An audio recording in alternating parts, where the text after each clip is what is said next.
옛날 같으면은 지금 이 시기가 보릿고개라고 해서 아주 어려운 시절입니다. 그 산에는 고사리가 피어나고, 그 다음에 칠산 앞바다에는 조깃대가 이렇게.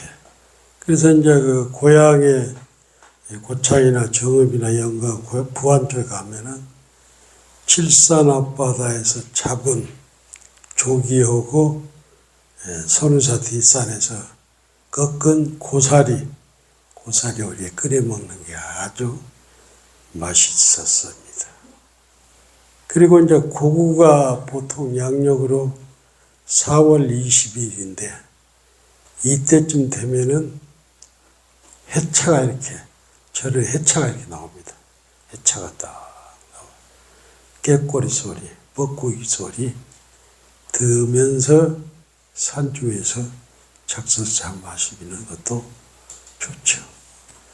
깨꼬리 소리는 가까이 듣어야 하고, 뻐꾸기는 멀리 듣는 게 좋고, 백꽃은 멀리서 봐야 하고, 복사꽃은 가까이서 이렇게 보는 게 좋습니다. 내가 하는 얘기 아니라 법정스에 해놓은 얘기인데 살아보니까 더 맞는 것 같아요. 거리에 나가보면은 부처님 오신 날을 기념하는 봉축 연등이 이렇게 많이 달게 했어.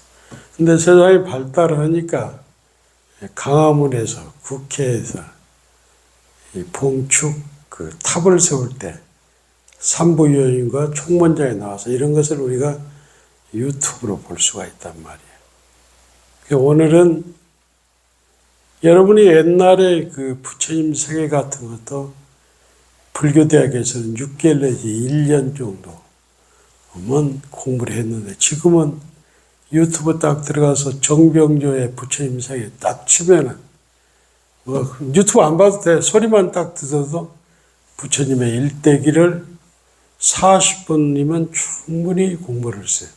그래서 마음만 먹으면은 공부하기가 수월해졌다는 거예요. 저도 이제 그 부처님 오신 날이 가까웠고, 그러다 보니까 부처님 생애도 공부하고, 또 그날 불교방송 법당에서 제가 법사로 초대받았기 때문에, 또 법문도 해야 하기 때문에 참선을 하다가도 여선에 부처님 생애를 공부를 했는데, 옛날에 배웠던 것이지만 다시 보니까 새롭고, 또 이런 것들은 우리가 알아야 쓰겠다 하는 생각이 들어요. 부처님은 기원전 6세기에 태어나서 5세기, 쉽게 말해서 예수님 세계를 서기다 합니다. 우리가 2026년은 예수님이 태어난 게 2026이고, 부처님은 그보다 앞서 6세기 중반에서 5세기 중반까지, 그러니까 한 80년 살다 가셨고, 부처님이 45년 동안 활동한 거리는 남북으로 500리, 그 다음에 동서로 1000리 정도. 그러니까 히말라야, 인도의 북부 히말라야 근처에 부처님이, 그때 이제 인도에는 16국 그 소국이 있었고, 근데 이 석가족은 아주 조그마한 나라라. 그 당시에 가장 큰 나라가 마가다고. 마가닥의 수도가 나자가르. 그 다음에 코살라국이 두 번째로 컸는데 수도가 어디입니까? 사이성이라고도 하고, 요즘은 뭐 인도 말로 영어로 시라바스타라고 이렇게 얘기하죠. 시라바스타. 그러니까 기원정사 같은 경우는 코살국에 있죠. 코살라국에. 결국에는 마가다국이 통일을 하는데, 이게 부처님 당시, 그러니까 기원전 5세기니까 그때만 해도 우리는 대개 우리 역사를 3000년 역사를 한데, 인도 사람들은 5000년 역사로 그래. 그래서 이제 부처님의 일생을 우리가 일생을 얘기할 때 8가지로 나누잖아요. 도솔천 내후궁에 계시다가 도솔내이사. 그 다음에 딱 내려와서 비랑강상사. 그 다음에 출가할 때 삼은유관상. 설산에서 고생한 설산수도다. 그 다음에 설산에서 수도하다가 성불하잖아요. 그걸 뭐라고 합니까? 응? 응? 수화항마사. 수화, 쉽게 말해서 마장을 항복받고, 마귀를 항복받고, 항복받고 수항마사. 그 다음에 수화항마상, 노원천법상, 천법상. 그 다음에, 그 다음 노원천법상. 법을 피잖아요. 법을 펴고, 그 다음에 돌아가시게 상림열반사. 상림열반상에서 부처님의 일대기를 8가지로 얘기하죠. 부처님은 그 당시 아마도 인도의 수명은 한 50년. 부처님은 40까지는 애가 없는 거예요. 그래서 40대 전에 마야 부인이 잉태를 한 거예요. 그래가지고 친정에 가다가 부처님 경전을 보면은 나무가 4개가 나와. 모수나무가 나오고 그 다음에 깨달음 얻을 때 보리수 아래서 깨닫죠. 보리수 나무가 나오고 그 다음에 쿠시다가에서 쌍림 열반사 사라상수가 나와요. 그래서 모수, 보리수, 그 다음에 사라상수 이렇게 나와요. 친정에 가다가 산기가 있어서 모수나무를 딱 잡았는데 그때 옆구리로 오른쪽 옆구리로 부처님이 태어나죠. 근데 이 부처님은 어머니가 정반왕이 마야 부인이 일주일 만에 돌아가셔. 그래가지고 이모인 마파자 파트라는 이모가 부처님을 기르는 거예요. 근데 부처님이 태어났다고, 아기가 태어났다고 하니까 그 당시 인도의 성인들이라든가 예언자들이 딱 나타나는 거예요. 나타나가지고 얘를 보는 순간 뭐라고 하냐면 천륜성왕이 되지 않으면은 출가해서 부처님이 된다고 하는 거예요. 그러니까 부처님 아버지 정반왕은 깜짝 놀란 거예요. 그래서 부처님을 예부하고 단절하고 그 안에서 성 안에서 글도 가르치고 무술도 가르치고 근데 워낙 뛰어나.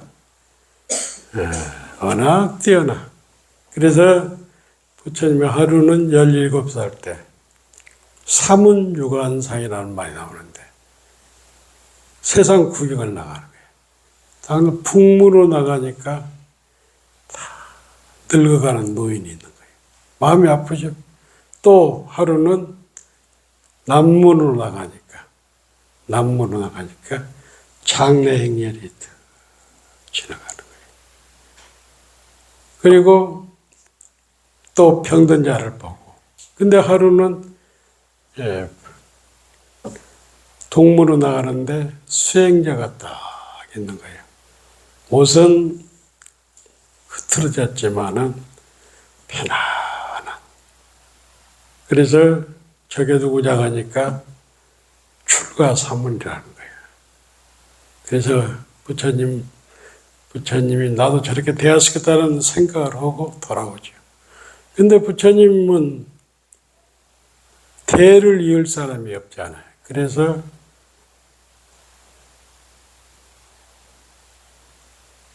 부처님은 결혼을 합니다. 그래가지고 애를 딱 낳는데 그 나올라라고 그래. 얘가 태어났다니 부처님이 하는 얘기가 아이고 저 장애야 하는 거예요. 그래서 어느 날 부처님께서는 출가를 결심하죠. 결심해가지고 그 요즘 같은 마부의 말을 타고 히말라야로 가죠. 그러면서 자기가 가진 것을 모든 것을 마부에게 주죠. 그래가지고 이제 부처님이 히말라야에 들어가는 도중에 마가다국에 안긴 왕인 빈비사라 왕을 만난 거예요. 빈비사라 왕이 딱 보니까 정말 성인이거든. 내 나라의 절반을 줄라니까 나하고 같이 살자고 하는 거예요. 그러니까 부처님이 나는 아직 공부를 못했다. 산으로 들어가야 한다 하니까 빈비사랑이 깨달으면 꼭 나부터 제도를 하라는 거야. 산에 들어가서 부처님은 설산에서 고행을 하지요. 이게 지금 같으면은 부처님이 공부한 것이 요가 같아, 요가. 요가 공부를 한참 하고 스승을 찾아다니는 거야. 그래서 첫 번째 스승이 알라라 칼라마, 두 번째 스승이 붓다가 나마푸타. 근데 스승한테 공부를 배우면서 이미 스승을 이렇게 뛰어넘는 거예요. 그래서 히말라야 산에 들어가서 엄청난 고행을 합니다. 근데 고행을 해보니까 이것으로는 도저히 깨달을 수 없다. 이런 생각이 드는 거예요. 그래서 네란자라 강으로 탁 내려오서 지친 몸을 목욕을 하고 그때 수자타 소녀가 주는 유미죽을 먹고 정신을 차린 거예요. 그래가지고 여러분이 잘 아는 붓다가야 대탑이 있는 보리사리로 딱 갑니다. 그래서 혼자 천신에게 발언하지요. 나는 깨닫기 전에는 다시는 일어나지 않겠다.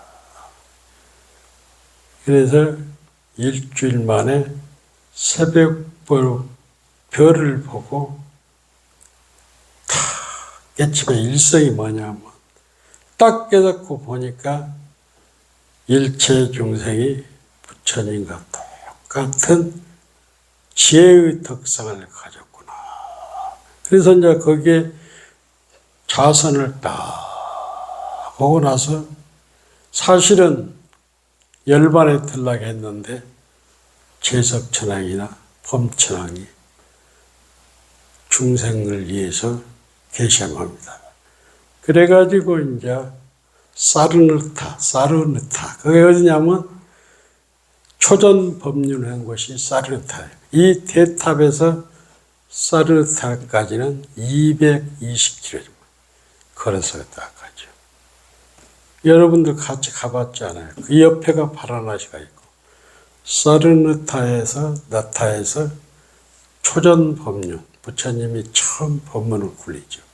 그때 한 것이 연기, 사성제, 팔정도를 하죠. 그것이 이제 초전 법륜인데 또 다른 말로는 중도 법륜이라고 해요. 연기를 보는 자는 나를 보고 나를 보는 자는 연기를 보리라. 이런 법문을 해요.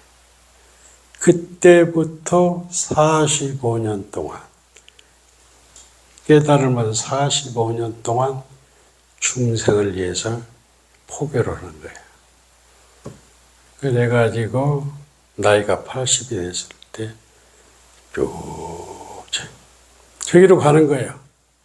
어디로 가냐면 쿠시나가 열반으로 가는 거예요. 그래가지고 중간에 춘다가 주는 대장자의 춘다가 주는 대장의 아들 춘다가 주는 음식을 먹고 식중독에 걸려가지고 결국엔 쿠시나라가 나무 밑에서 다 열반에 들잖아요.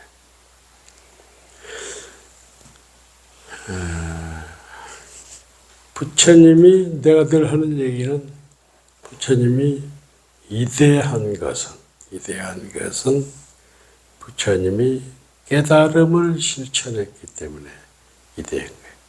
지금 인도는 불교가 없습니다. 정말 0.1%도 안 되고 없어요.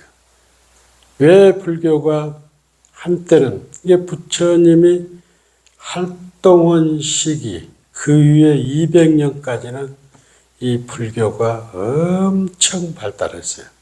그래서 북쪽으로는 네팔, 아프리카스탄, 중동, 페르시아까지 불교가 번창했고 남쪽으로는 동남아로 해서 파키스탄, 월남, 라오스 그리고 우리는 도남으로 해서 한국 불교는 중국을 통해서 한국에 들어왔고 결국에는 한국에 불교가 들어올 때는 소수령한 2년 372년에 정법으로는 들어왔는데 영진스님이나 이런 스님들 고증에 의하면 그보다 더 가야국의 왕이 김수랑인데 허씨 부인이 인도 사람이니까 더 일찍 들었다. 그리고 이 불교가 일본으로 건너가요.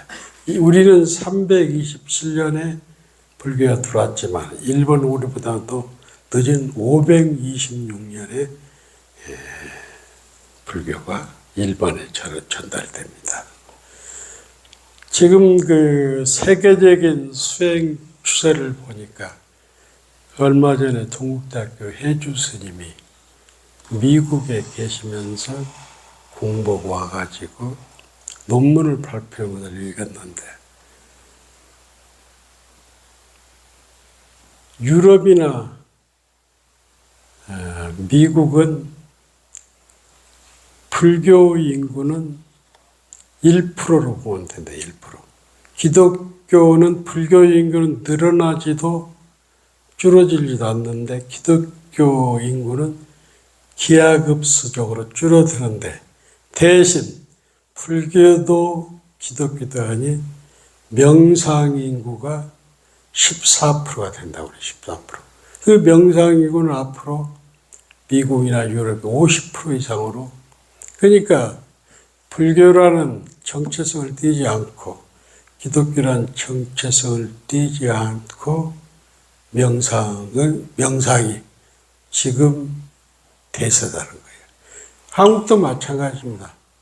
교회를 다녀도 천주교를 다녀도 참선하고 명상하는 사람이 기하급수적으로 늘고 있어요. 명상이라는 것은 이제 쉽게 말해서 이제 선이 변형된 건데 명상이 그렇게 어려운 것은 아닙니다. 특히 명상이 고급화된 것이 조사선이고 조사선이 더 고급화된 게 가나선입니다. 그래서 이제 오늘은 송담 스님에 대해서 제가 연구를 좀 해봤어요. 어록도 보고 이렇게 해봤는데 송담 스님 생애를 제가 말씀을 드리겠습니다.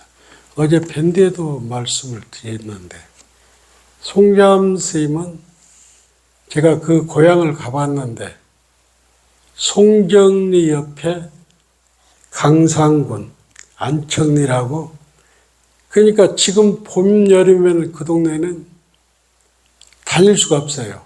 황토옥이 많고 그 다음에 박팽년 사육신의 한 분인 박팽년의 십몇 대 손이라 박팽년에 그래서 동네가 그 배밭이 많더라고 나주가 가까워서 그래가지고 송담 스님이 어렸을 때 서당을 다닌 거예요. 거의 어렵게 보니까 송담 스님이 사서 삼경까지 봤더라. 10살에 학교를 들어가가지고 보통 7살에 들어가는데 10살에 학교를 들어가가지고 초등학교 나가죠. 초등학교에서도 그 강산에서 공부를 제일 잘했고 강주 서중학교를 2등으로 들어갔다고 그래요. 그때만 해도 중학교가 5년제 했죠. 5년제. 이게 1945년 우리가 해방되던 해 중학교를 졸업하고 이게 송담 스님이 1927년생이니까 지금이 2026년이니까 딱 100살이라. 3월 며칠이 생일 지나갔습니까? 예. 그러니까 100살이야, 100살. 예. 그래가지고, 그때가 이제 송담스님이 출가하는 애가 48년도니까 바로 6.25가 이렇게 터졌잖아. 그때 이제 정강 스님이 주로 나주 다보사, 그 다음에 남평, 그 총감스님이 출가한 절은 뭐냐면 내가 가봤는데 자운선언이라고 무당절이라 무당절. 근데 중학교 졸업하고 머리 감고 가서 그러니까 그때만 해도 정강스님 어디 갈 데가 없으니까 그 무당절에 가서 어른 노릇 한 것 같아. 거기서 개를 받고 6.25가 터지니까 강주 가면 계림동 뚝방이 있습니다. 지금은 그전에 내가 살 때 보니까 그쪽에 그 도서관 그 책방들이 많던데 거기서 살았는데 그때 6.25가 터지니까 이북에 비행기들이 계속 강준이 뭐 이렇게 비행기들이 왔어. 그 뚝방에 살면서 뭔 장사를 했냐면 정강스님이 담배 장사를 먹고 살기 어려우니까 담배 장사, 엿장사, 가짜 장사를 한 거예요. 근데 송담스님은 묵언을 시킨 거예요, 묵언을. 그래가지고 6.25가 터진 이후에 지리산 함사 주지라던 도광스님이 담양의 보광사를 창건해서 그때만 해도 호남에는 백양산이 이 송광사가 다 대흥사가. 그래서 선방을 여는 거예요, 선방. 그래서 정강스님께서 조시를 하면서 송담스님 묵언을 시킨 거예요, 묵언을. 묵언은 이제 10년 만에 봄날, 눈이 쫙 내리는 날 오도서 깨쳐봐라. 그래서 항매산 들에는 봄문이 내렸는데 찬기력이 저 장천에 울며 북을 향해서 날아가는구나. 무슨 일로 10년 동안 헛되이 힘을 허비했던가. 달 아래 섬진 대강이 흐르는구나. 이런 오도송을 읊어. 그래서 이제 정강스님이 송담스님을 불러다가 하두 점검을 계속 한 거예요. 여러 가지 하두 점검을 해보니까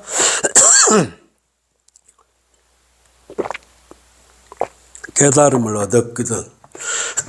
그때 이제 정강스님은, 송담스님은 보림을 합니다. 보림을 주로 전국의 역전이나 버스 정류장 가서 그 화장실 청소를 하고, 그 다음에 서산에 댐을 막을 때 막일꾼 가서 일도 하면서 많은 보림을 해. 그래가지고 전강스님이 1961년도 망월사 조실로 들어갑니다. 그때 망월사에는 춘성스님, 수덕사 방장을 했던 해암스님, 원당함에 해암스님도 계셨고, 그래서 그날 전법계를 줘. 대중 앞에 법을 인가하고 하는 전법계를 줘. 법도 아니요 법 아닌 것도 없느니라. 말 없는 건 또한 무심이더라. 이날 가을빛이 많이 있어 강소나무에 흰구름 날더라. 그러면서 송담이라는 법포를 줘. 그 전에 법명은 은정이었어. 은정이었는데 송담이라는 법포를 줍니다. 그래가지고 1970년대 송담스님이 용주사 주지를 하고 법보선을 운영하던 전강스님이 75년대에 돌아가셔. 그래가지고 송담스님이 법보선언장 와가지고 그때가 75년이니까 지금 51년 동안 선언장으로 계시잖아. 근데 이게 대단한 게 뭐냐면 본인이 조실 자리를 뛰어도 누가 말할 사람이 없는데 돌아가신 자기 은사님을 조실로 놔두고 본인은 선원장으로. 지금 제 방에는 법도 없고 수행력도 미지는 사람들이 선원장도 아닌 수자를 탐하고 있는 사람들이 있단 말이에요. 이런 사람들은 정말 그 법도덕이라 법도덕. 돌아가신 정명스님도 모든 대중이 조실을 모셨는데도 자기는 깨닫지 못했다고 선언장을 유지했는데 지금 모모 절들은 내가 정명스님처럼 선언장 수자 대접받는다고 이렇게 얘기를 하는 중들이죠. 이거 많이 잘못된 거예요. 송담스님은 50년이 넘게 조실 자리를 정강루스님 딱 놔두고 자기는 선언장 있단 말이에요. 얼마나 그 하시면 겸손합니까? 이렇게 겸손한 사람들이 많아요. 자격도 없는 사람이 수자니 조실이면 이것은 자기 양심이 없는 사람이라.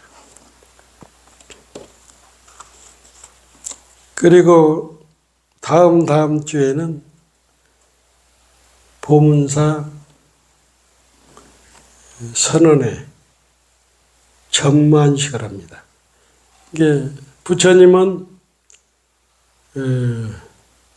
부처님을 모시는데 비로자나불은 뭐냐면 법신이다 그러거든. 법신. 부처님이 석가모니 부처님이 하신 오기 전에도 법진 부처님은 우주법계에 늘 충만했단 말이에요. 법신 부처님. 저만은 뭐냐면 눈에다가 점을 찍는다. 쉽게 말해서 부처님의 생명력을 집어넣는 거예요. 그냥 부처님으로 계시면은 그것은 하나의 우상이고 모양인데 저만을 험으로써 비로자나 부처님의 생명력이 기능이 100% 회복하는 거예요. 그래서 여러분이 2년 동안 정성을 모았던 법문선언의 점안식이 이번 일요일, 다음 일요일 말고 다음 주 일요일에 그 대승사 선언장이신 정명스님께서 와서 지금 용맹객을 하고 계시는데 와서 직접 첨언을 할 계획입니다.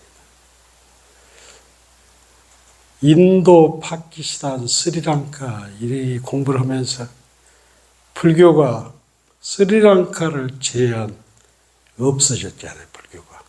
그래서 사실 인도나 파키스탄은 0.1%도 없습니다. 불교가.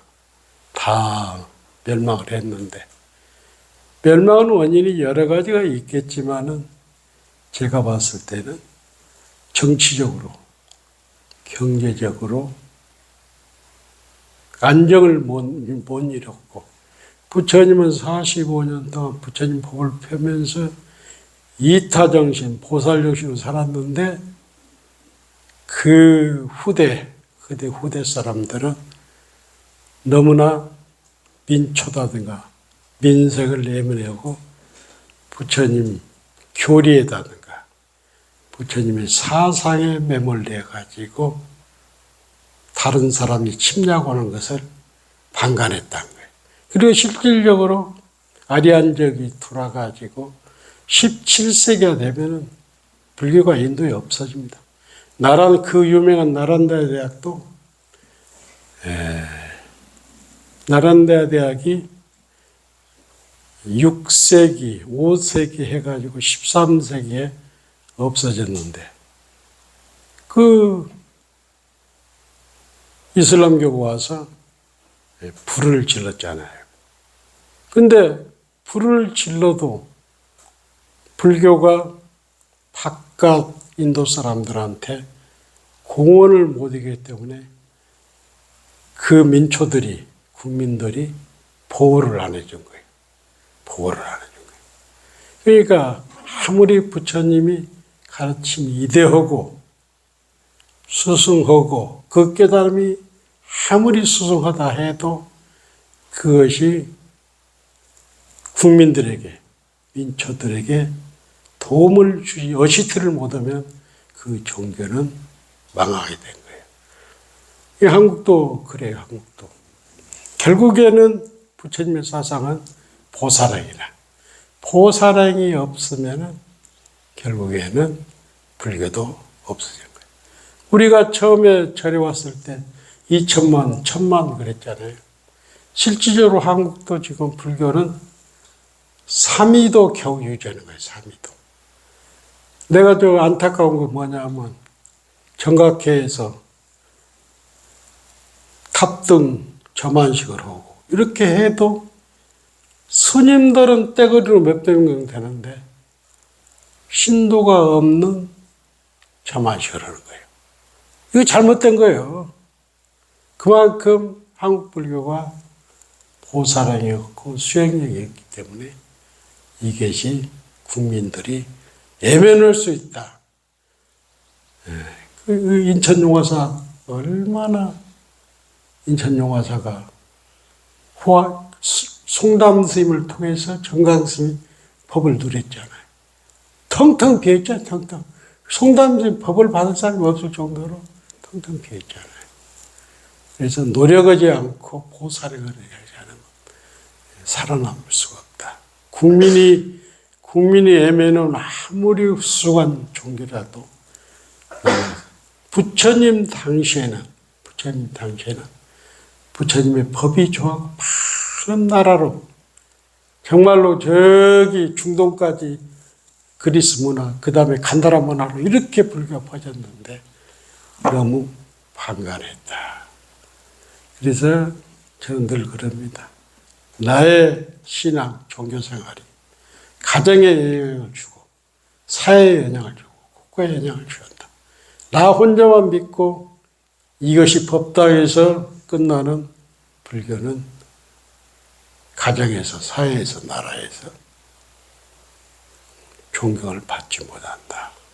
결국에 문제는 선지식이 없는 것이 아니라 내가 선지식을 못 봐. 선지식은 수없이 많지만 우리가 열려있지 않기 때문에 우리는 세계 최고의 선명상을 뛰어넘는 세계 최고의 가라선 수행법이 있는데 이것들을 우리는 방관하고 있다. 그래서 이 가나선 수행법이 국민의 사랑을 받고 또 나의 해탈의 지름길이 되었으면 합니다. 아무튼 부처님을 생각하면은 늘 지금도 가슴이 울렁합니다.